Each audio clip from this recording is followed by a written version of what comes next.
متعة المعاناة. أوقات فعلا المعاناة بتبقى ممتعة، مش لأنها سهلة.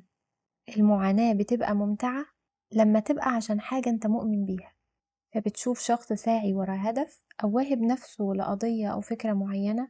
الشخص ده بيقابله مشاكل وصعوبات كتير جدا، ومع ذلك بتلاقيه مكمل. المعاناة هنا مش بتعطله ولا بتوقفه، بالعكس، بتبقى جزء من الطريق اللي هو اختاره. طيب ايه اللي بيخلي معاناة يبقى لها معنى ومعاناة تانية تستهلكنا من غير فايدة؟ ده اللي هنعرفه مع بعض النهاردة.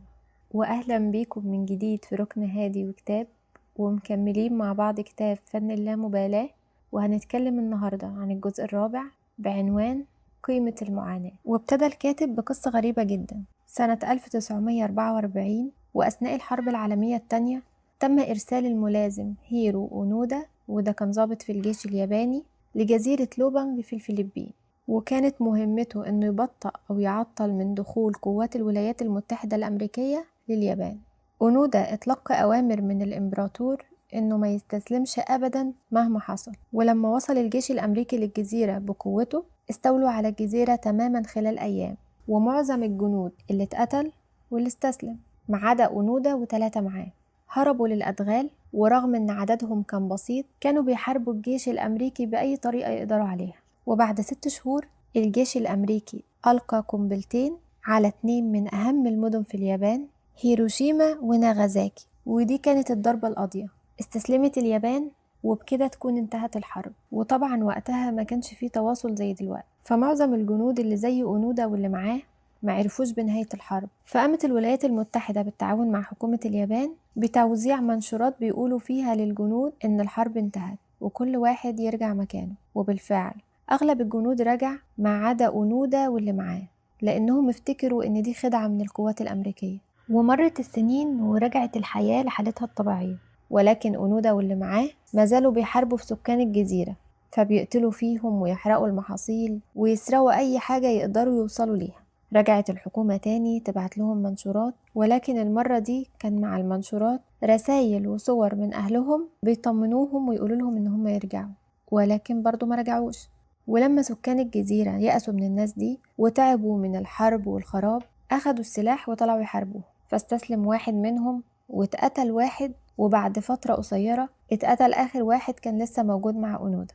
فرجعت الحكومة تاني تبعت جنود يروحوا يدوروا بنفسهم على أونودا، ولكن برضو موصلوش لأي حاجة. وفي الوقت ده سمع شاب اسمه نوريو سوزوكي عن قصة أونودا. وسوزوكي كان شاب مغامر ومقضي معظم حياته سفر وحاجات مجنونة، فقرر انه هيروح يدور على أونودا وان هو اللي هيلاقيه، وحط ده هدف وان دي مغامرة من مغامراته. يعني الحكومة السنين دي كلها بتدور على أونودا وما لقيتوش، وهو قرر انه هيلاقيه. المهم ان سوزوكي بدأ يدور فعلا على أونودا في الأدغال، وكانت خطته بسيطة جدا، انه هينادي باسم أونودا. والعجيب انه فعلا لقوا أونودا بعد 4 أيام بس. ولما لقى أونودا وقعدوا مع بعض بيتكلموا، فبيسأله انت ليه فضلت في الأدغال كل السنين دي؟ رد عليه أونودا وقال له انه تلقى أوامر من الإمبراطور انه ما يستسلمش أبدا، وانه شخص عنده ولاء للإمبراطور فمستحيل كان يرجع. ورد له أونودا السؤال، طب انت ايه خلي شاب زيك يجي ويدور عليا؟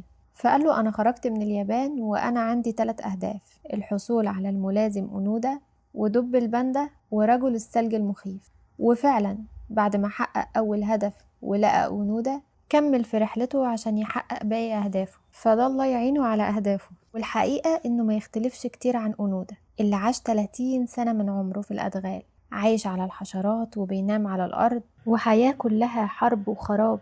عاش سنين بالوضع ده وهو مبسوط ومكمل وفاكر نفسه بطل في حرب أصلا ما بقتش موجودة. والغريب إن أونودا لما اتسأل بعد كده قال إنه مش ندمان أبدا على الوقت ده، بالعكس كان فخور بنفسه وكان سعيد طول الوقت اللي قضاه هناك. كل واحد من دول اختار معاناة وكان سعيد وهو عايشها، لأنها كانت عشان قضية أو قيمة هو مؤمن بيها، بغض النظر بقى القيمة دي كويسة ولا لأ. ودلوقت عاوزين نعرف ايه هي القيم. القيمة هي المقياس اللي بتقيس بيه أي حاجة في حياتك، بتقيم بيه أي خطوة في حياتك إذا كانت نجاح أو فشل، وبتقيم أي حاجة بتحصل إذا كانت صح ولا غلط.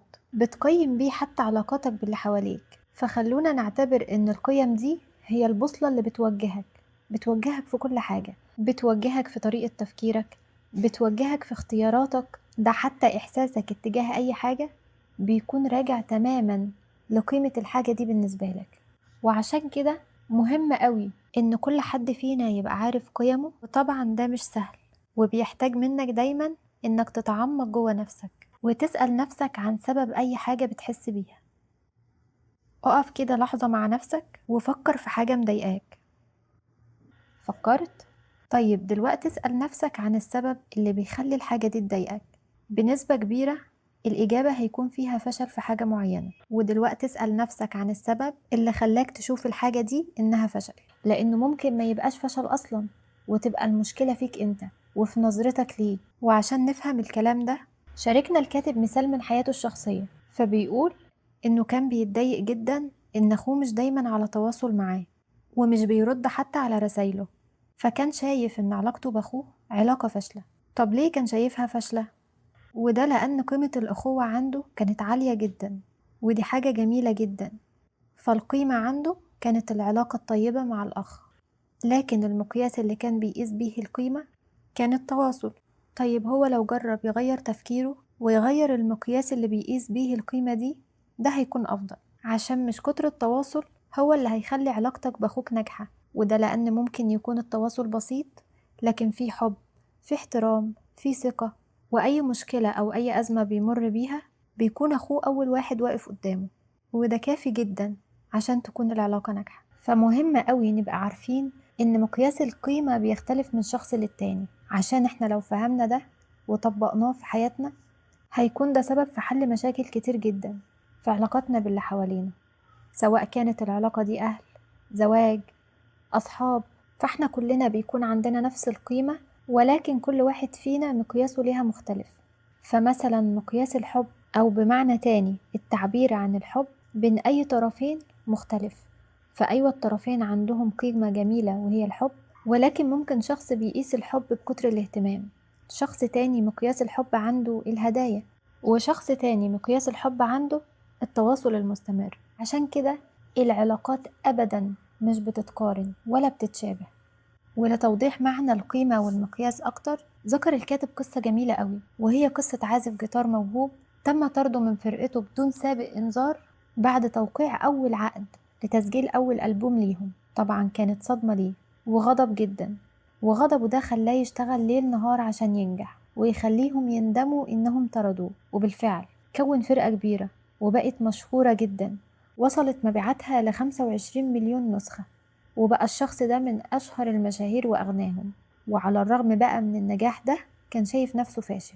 طيب ليه كان شايف نفسه فاشل؟ وده لأن الفرقة اللي طردته كانت وصلت مبيعاتها في الوقت ده أكتر من 180 مليون نسخة. هو كان عنده قيمة كويسة وهي قيمة النجاح، وفعلا حقق النجاح ده، لكن للأسف كان مقياس النجاح عنده سيء جدا، لأنه كان بيقيم نفسه ونجاحه بالمقارنة بالفرقة اللي طردته.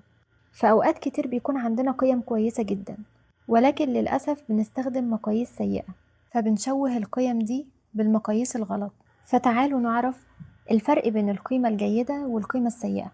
القيمة الجيدة هي قيمة واقعية انت تقدر تتحكم فيها، كمان بتبقى نافعة ومفيدة ليك وللمجتمع. وعلى العكس القيمة السيئة هي قيمة غير واقعية انت ما تقدرش تتحكم فيها، بتكون خارج سيطرتك، ده كمان بتبقى هدامة ليك وللمجتمع.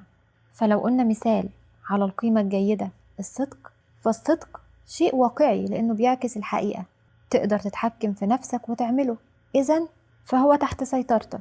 الصدق ده نافع ومفيد ليك وللمجتمع. طيب مثال على القيمة السيئة، ولنعتبر إن الشهرة قيمة سيئة، فلو الشخص حاططها قيمة وسعيلها فهي مبنية على رأي الناس فيك، يعني أساسها مش واقعي، ده كمان بتكون خارج سيطرتك لأنك ما تقدرش تتحكم في حاجة زي دي، وما اعتقدش إن فيها منفعة أو قيمة ليك ولا للمجتمع. والأمثلة كتير جدا على القيم، وزي ما قلنا إن القيم هي بوصلتك اللي بتوجهك، فركز دايما إن تكون قيمك كويسة، عشان ده هيأثر على تفكيرك وقراراتك وجودة حياتك. اتعمق جوه نفسك واسأل نفسك دايما عن سبب أي حاجة انت بتسعى لها، أو عن سبب أي إحساس انت بتحس بيه، عشان توصل للقيمة منه، ولو كانت قيمك سيئة تقدر تعدلها، لأن زي ما قلنا إن القيم واقعية وقابلة للتطبيق، فأنت تقدر تعدل فيها. كل اللي عليك إنك تبدأ توجه ذهنك وتفكيرك في اتجاه الحاجة دي وتحاول تطبقها وتتعامل بيها. ولما هتبقى قيمك كويسة هتلاقي اهتماماتك كلها بقت متوجهة في اتجاه القيم دي، وده هيأثر جدا على جودة حياتك، وده اللي احنا دايما بنسعاله، إن احنا نحسن من جودة حياتنا.